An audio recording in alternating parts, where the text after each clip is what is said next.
La neumática dentro del bloque de máquinas y sistemas tiene una importancia vital en la mayoría de los procesos industriales, tanto en la industria del automóvil como en robótica, como en cualquier otro en el que se vean implicados procesos en los que hay que emplear fuerzas de diverso tipo e índole, incluso de magnitud. Merece destacar este de la neumática. Una vez que hemos estudiado en clase las magnitudes más básicas, veamos ahora un resumen de sus principios básicos y leyes y un par de ejemplos tipo. Fijaos, vamos a contar siempre con dos tipos de cilindros. Recordad que en toda operación en la que se incluye la neumática siempre va a haber un compresor que va a admitir aire a presión atmosférica, lo va a comprimir, lo va a almacenar en un depósito y mediante un regulador con su filtro y su lubrificador va a permitir que ese aire a presión forme parte de un circuito en el que se va a aprovechar para suministrar una fuerza determinada. Cabe destacar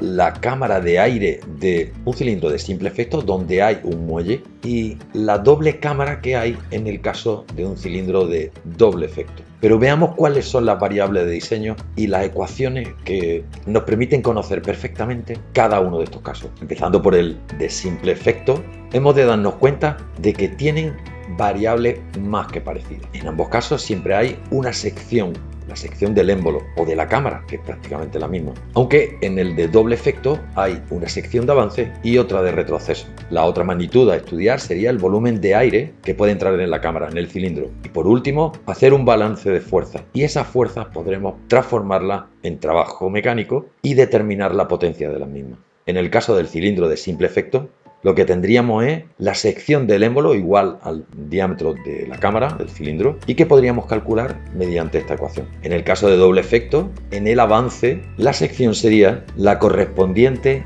a la zona donde no va a intervenir el vástago. Por tanto, dependerá del diámetro del émbolo, única y exclusivamente. En cambio, en la sección de retroceso tenemos que tener en cuenta el vástago y eso va a hacer que esta cámara en la que va a entrar el aire a presión, el volumen se vea disminuido por el volumen correspondiente del vástago. Por tanto, esa sección de retroceso tendremos que calcularla restando a la correspondiente del émbolo, la primera cámara, de la correspondiente a la que contempla el vástago. Veamos ahora el volumen de aire. El volumen de aire será la sección correspondiente a esa cámara por la longitud que recorre el émbolo, a la que llamaremos carrera. Por el contrario, en un cilindro de doble efecto, el volumen será la suma de las dos cámaras, la correspondiente al avance y el retroceso. El volumen del avance será, como en el caso anterior del cilindro de simple efecto, dependiente del diámetro del émbolo y de la carrera del mismo. Pero a ese volumen tendremos que añadirle el de la cámara donde se encuentra el vástago. Y ese volumen será la sección a la que hemos llamado retroceso por la carrera. Esto nos permitirá hacer un balance de fuerzas en ambos casos. En el de simple efecto, lo que tendremos será una fuerza máxima, que será la proporcional a la presión por la sección, por la superficie de la cámara del cilindro. La fuerza real, que será esa misma, la fuerza teórica,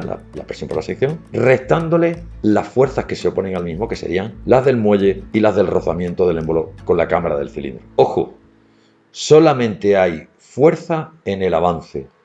En el caso del retroceso no hay trabajo, no hay una fuerza, el muelle lo impide y además hemos de contemplar por regla general que el rozamiento es despreciable. Para los casos en los que tengamos que calcularlo, hay una máxima en la que se contempla que la fuerza del muelle suele ser constante y que es aproximadamente el 10% de la fuerza teórica. En el caso del balance de fuerza de un cilindro de doble efecto, lo que tendríamos son dos fuerzas, una en la de avance y otra en la de retroceso. En la fuerza real de avance contemplaríamos la fuerza teórica, sería la fuerza máxima, que dependería de la presión y de la superficie o sección de avance, a la que habríamos de restarle las fricciones por rozamiento del émbolo. Y una fuerza real de retroceso en la que tendríamos que contemplar la fuerza teórica máxima, que sería la presión por la superficie o sección de retroceso, restándole también la fuerza de rozamiento del émbolo. En ambos casos tendremos un rendimiento y el rendimiento siempre lo vamos a calcular dividiendo la fuerza real por la teórica. Recordemos que la teórica es la máxima. También podemos llamarle a la fuerza teórica la absorbida, la total, la bruta